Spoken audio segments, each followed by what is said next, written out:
Good morning बेटा। आज का हमारा टॉपिक है hunger, hardship and popular revolt. इससे पहले हमने पढ़ा था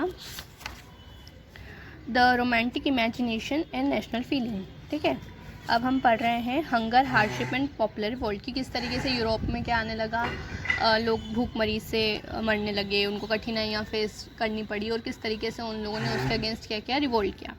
तो देखिए, the 1830s were years of great economic hardship in Europe.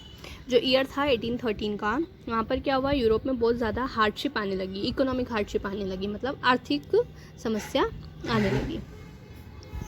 The first half of the 19th century saw an enormous increase in population all over Europe। जो first half था 19th century का, 19th century का first half हम बात कर रहे हैं 1801 to लेकर 1850 तक। उसमें क्या हुआ, पॉपुलेशन बहुत ज़्यादा ग्रो हुई। कहाँ पर ग्रो हुई? पूरे यूरोप में। In most countries there were more seekers of job than employment. ठीक है, बहुत सारी कंट्रीज़ में जॉब ढूंढने वाले क्या थे, ज़्यादा थे, और जो जॉब्स थी वो क्या थी, कम थी। Population from rural areas migrated to the cities to live in overcrowded slums. जो पॉपुलेशन थी रूरल एरियाज से, गांव से कहाँ पर माइग्रेट करने लगी, शहरों में माइग्रेट करने लगी, क्योंकि उनको लगा कि हम शहरों में जाएंगे तो हमको क्या मिलेगा, जॉब मिलेगा, और जॉब मिलेगा, और वहाँ पर जाके वो कहाँ रहने लगे, ओवर क्राउडेड स्लम्स में। स्लम्स मतलब होता है कि ओवर क्राउडेड झोपड़पट्टियों में। Small producers in towns were often Small producers in towns were often faced with stiff competition from imports of cheap machine made from England, where industrialization are more advanced than on the continent। तो अब जो छोटे मोटे क्या थे, producers थे, उनको ज़्यादा से ज़्यादा कंपटीशन किससे मिलता था, जो इंग्लैंड से इंपोर्ट हुआ हुआ सामान आता था। वहाँ पर जो इंडस्ट्रियलाइजेशन था वो क्या हो गया था, जल्दी हो गया था एज़ कम्पेयर टू किससे, बचे हुए कॉन्टिनेंट से। This was especially so in the textile production which was carried out mainly in homes और small workshops and was only partly mechanised. तो ये सबसे ज़्यादा एक इसमें होता था प्रॉब्लम, टेक्सटाइल प्रोडक्शन में। टेक्सटाइल प्रोडक्शन मतलब बोले तो हम किसकी बात कर रहे हैं, कपड़ों के मैन्युफैक्चर की, क्योंकि ये जो कपड़ों का मैन्युफैक्चर होता था वो या तो स्मॉल वर्कशॉप से होता था या फिर किससे होता था, घर से होता था। और इसमें क्या होता था कि जो मशीन वाला काम होता था वो तो क्या होता था, बहुत छोटा ही होता था। सब कुछ क्या होता था, हाथ से बना हुआ होता था। In those regions of Europe where the aristocracy still enjoyed power, peasant struggle under the burden of feudal dues and obligation. अब ऐसे रीजन्स की बात कर रहे हैं जहाँ पे क्या हो रहा है, एरिस्टोक्रेसी अभी भी है। वहाँ पर क्या हो रहा है, जो पीजेंट्स थे उनको क्या हो रहा है, बहुत ज़्यादा सफ़र करना पड़ रहा है, उनको फ्यूडल ड्यूज और उनकी बातें माननी पड़ रही हैं। The rise of food prices or a year of bad harvest led to widespread pauperism in town and country। तो क्या हो रहा है यहाँ पे, ये फूड की प्राइसेस बढ़ गई है ना, बेड हार्वेस्ट की वजह से। तो वहाँ पर पॉपुरिज्म मतलब होता है भिखारीपन, वो क्या हो गया, बढ़ गया। कहाँ पर, टाउन और कंट्री में। The year 1848 was one such year. तो ऐसा ही एक ईयर बता रखा है आपको, 1848। Food shortages and wide spread unemployment brought the population of Paris out on the road.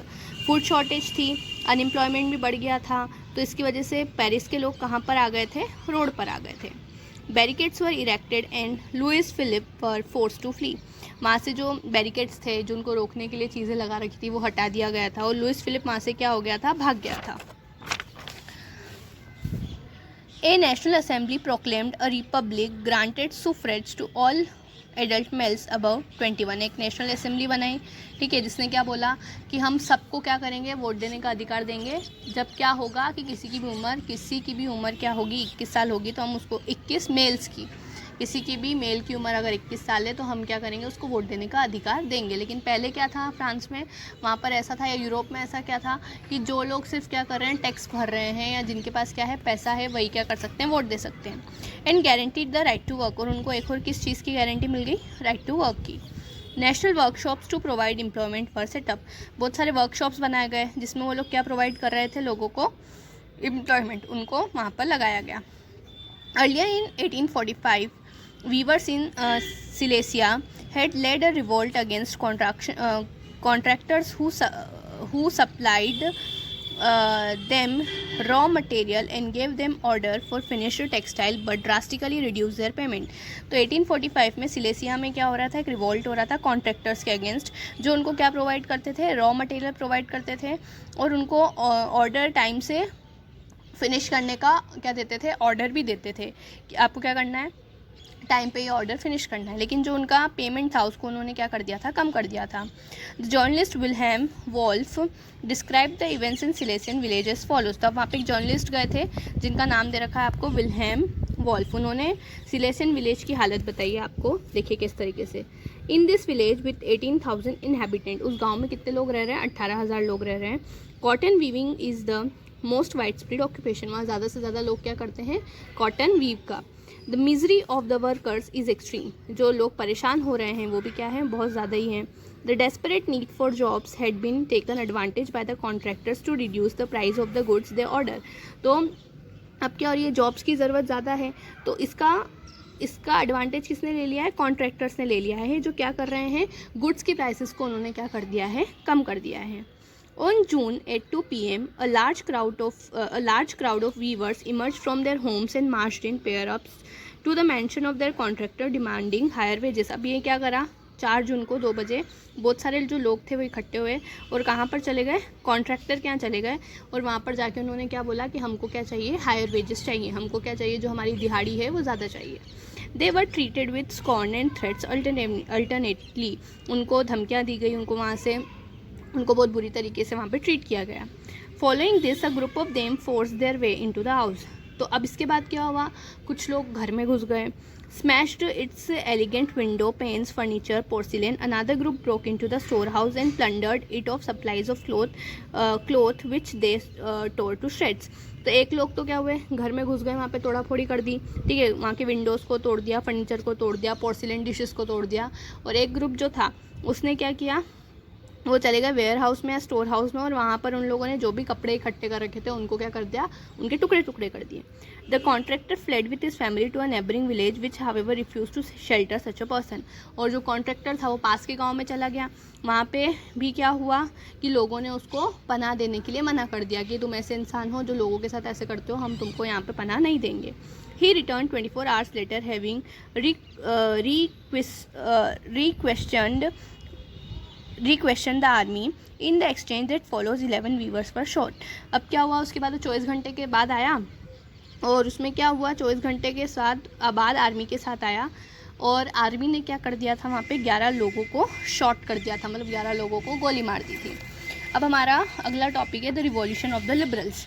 अब हमने पढ़ा था यहाँ पे कि रिवॉल्यूशनरी स्टार्ट हो रहे हैं, किस तरीके से नया कंजर्वेटिज्म्स बना था। अब लिबरल लोग जो थे वो क्या करने लगे थे, वो लोग करने लगे थे अपना रिवॉल्यूशन। देखिए अब उनका रिवॉल्यूशन कैसे स्टार्ट हुआ। Parallel to the revolt of poor, unemployed and starving peasants and workers in many European countries in the year 1848, a revolution led by the educated middle class was underway. अभी हमने देखा कि किस तरीके से unemployed लोग, poor लोग और जो स्टार्विंग पीजेंट्स थे वो क्या कर रहे थे, रिवॉल्ट कर रहे थे। लेकिन उनके साथ साथ एक और रिवॉल्यूशन जो था वो हो रहा था और वो किसके द्वारा हो रहा था, मिडिल क्लास लोगों के द्वारा। Events of February 1848 in France had brought about the abdication of the monarch and a republic based on universal male suffrage had been proclaimed. ठीक है, जो भी 1848 के बाद हुआ था वहाँ से फ्रांस में, उसके बाद मोनार्की हट गई थी। वहाँ पर उसके बाद क्या हुआ था, यूनिवर्सल मेल सुफ्रेज के द्वारा एक रिपब्लिक बनाया गया था। यूनिवर्सल मेल सुफ्रेज मतलब जिसमें क्या है, सिर्फ मेल्स को वोट देने का अधिकार है। In other parts of Europe where independent nation states did not exist, such as Germany, Italy, Poland, the Austro-Hungarian Empire, men and women of the liberal middle class combined their demands for constitutionalism with national unification.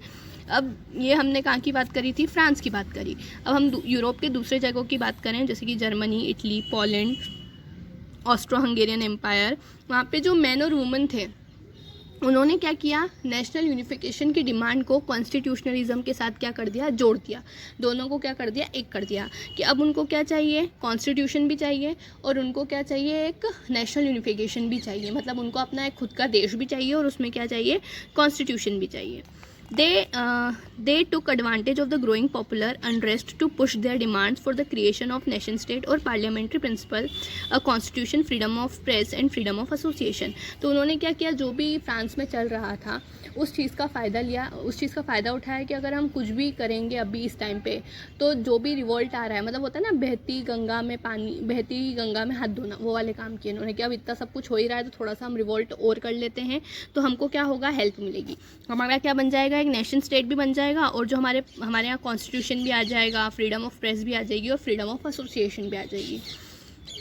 In the German region, a large number of political associations whose members were middle-class professionals, businessmen, and prosperous artisans came together in the city of Frankfurt and decided to vote on all German assembly. अब क्या हुआ, German reason की बात कर रहे हैं, वहाँ पर क्या था, पॉलिटिकल एसोसिएशन के लोग जो किससे बिलोंग करते थे, मिडिल क्लास फैमिली से बिलोंग करते थे, या तो वो क्या होंगे, बिजनेसमैन होंगे, या वो क्या होंगे, आर्टिशंस होंगे. वो कहाँ पर इकट्ठे हुए, फ्रैंकफर्ट में इकट्ठे हुए. फ्रैंकफर्ट में इकट्ठे और उन्होंने क्या बोला कि हम ऑल जर्मन नेशनल असेंबली के लिए क्या करेंगे, वोट करेंगे.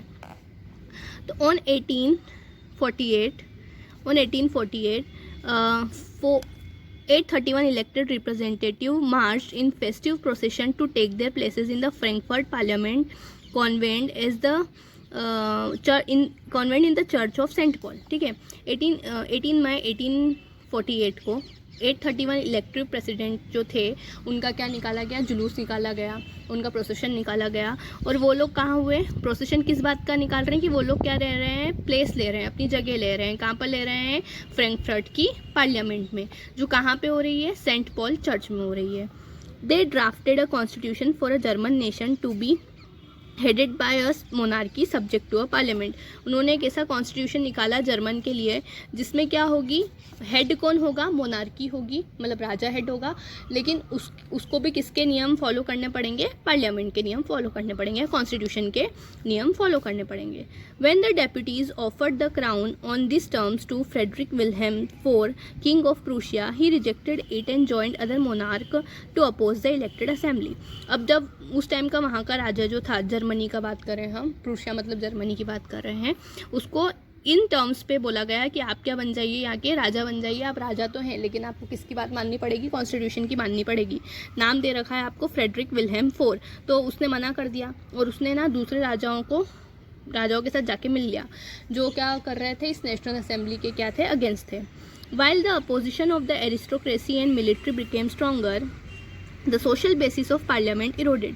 अब क्या हो रहा था, जो अपोजिशन करने वाले थे, कौन कौन अपोजिशन करने वाले थे, एरिस्टोक्रेसी भी अपोजिशन कर रही थी कि अगर एरिस्टोक्रेसी को हटा दिया जाएगा तो उनको जो भी क्या मिलते थे, जो भी उनको फ़ायदे मिलते थे वो भी हटेंगे, है ना. मिलिट्री का भी हो रहा था, जो मिलिट्री भी जो थी वो भी उनको क्या कर रही थी, उनके अगेंस्ट थी. राजा भी क्या था, उनके अगेंस्ट थे. तो जो पार्लियामेंट बनाने का जो सोशल बेसिस था, पार्लियामेंट बनाने की जो नींव थी, वो भी धीरे धीरे क्या होती जा रही थी, कमज़ोर होती जा रही थी. The parliament was dominated by the middle classes who resisted the demand of workers and artisans and consequently lost their support. अब क्या हो रहा था, जो पार्लियामेंट था उसमें ज़्यादातर लोग कौन थे, मिडिल क्लास लोग थे. अब उन लोग वो भी क्या कर रहे थे कि जो वर्कर और आर्टिशंस की डिमांड्स थी उनको क्या कर रहे थे, उनको अनदेखा कर रहे थे, जिसकी वजह से जो आर्टिशंस और जो पीजेंट्स थे उन्होंने क्या करा, अपना सपोर्ट उनसे वापस ले लिया. In the end troops were called in and the assembly was forced to disband, है ना. अब आखिरी में क्या निकल रहा था, कुछ तो हुआ नहीं, पार्लियामेंट में हंगामा हो रहा है, जैसे हमारे यहाँ हंगामा होता है हर बार पार्लियामेंट में, वैसे यहाँ पर भी हंगामा हो रहा है. एंड में कुछ हुआ नहीं, ट्रुप्स को बुलाया गया, सैनिकों को बुलाया गया और वो जो असेंबली थी उसको वहीं पर क्या कर दिया गया, रोक दिया गया. The issue of extending political rights to women was a controversial one within the liberal movement. अब लिबरल मूवमेंट में एक और मेन टॉपिक क्या था कि वुमेंस को कितने राइट्स दिए जाएं, ठीक है. In which large number of women had participately actively over the year. अब जो लिबरल मूवमेंट जो था उसमें वुमेंस ने क्या किया था, बहुत ज़्यादा अच्छी से बढ़ चढ़ के पार्ट लिया था. अब समस्या क्या आ रही थी कि उनको कितना हक दिया जाए. Women had formed their own political association. उन्होंने खुद का पॉलिटिकल एसोसिएशन, उन्होंने खुद का संगठन बनाया था, न्यूज़पेपर फाउंड किया था, पॉलिटिकल मीटिंग्स में पार्ट लिया था, डेमोन्स्ट्रेशंस में पार्ट लिया था. Despite this they were denied suffrage right during the election of the assembly. इसके बावजूद भी जब क्या हुआ, इलेक्शन का टाइम हुआ तो उनको क्या दिया गया, कोई भी राइट नहीं दिया गया. When the Frankfurt Parliament convened in the Church of St. Paul, women were admitted only as observer to stand in the visitors gallery.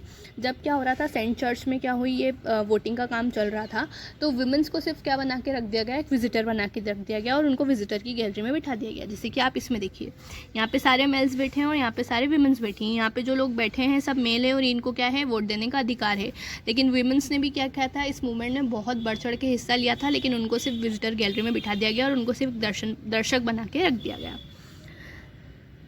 Though conservative forces were able to suppress liberal movements in 1848, they could not restore the old order. अब जो conservatives थे उन्होंने liberal के movements को रोक तो दिया था, लेकिन जैसा पहले चल रहा था वैसा बिल्कुल भी नहीं चला. Monarchs were beginning to realize that the cycle of revolution and repression could only be ended by granting concession to the liberal nationalist revolutionaries. अब मोनार्क जो थे, जितने भी राजा थे, उनको ये बात समझ में आ गई थी कि ये जो रिवॉल्ट है तभी रुकेगा जब हम क्या करेंगे, लिबरल नेशनलिस्ट की कुछ बातों को मान लेंगे. Hence, in the year after 1848, the autocratic monarchies of Central and Eastern Europe began to introduce the changes that had already taken place in Western Europe before 1815.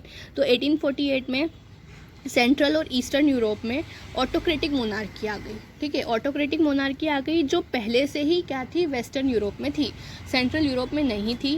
Western Europe में वो थी 1815 में. अब सेंट्रल और ईस्टर्न यूरोप में वो कब आ गई, 1848 में. Thus, serfdom and bonded labor were abolished both in the Habsburg